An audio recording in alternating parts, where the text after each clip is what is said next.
నేను మామిడికాయలు అయితే తెంపుకున్నా. ఈ మామిడికాయలతో ఏం చేస్తాను మొత్తం పసుపు ఒక లైక్ కొట్టి మనం స్టార్ట్ చేద్దాం ఇక చలో. ఫస్ట్ బస్ అయితే ఈ మామిడికాయలు అయితే మంచిగా పొట్టి తీసుకుందాం ఇక చలో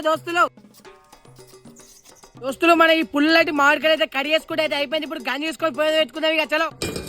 దోస్తులు 3 అయితే ఎండిపోయిన మిరపకాయలు అయితే వచ్చిన. ఈ మిరపకాయలు అయితే మంచిగా ఇంచుకొని గంజలు వేసుకుందాం ఇక చలో.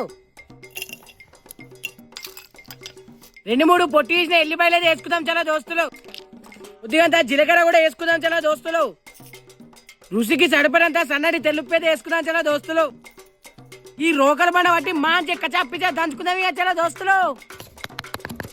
ఈ చిన్న చిన్న మామిడికాయలు ముక్కలు అయితే వేసుకుందాం ఇక చలో దోస్తులు రోట్లే.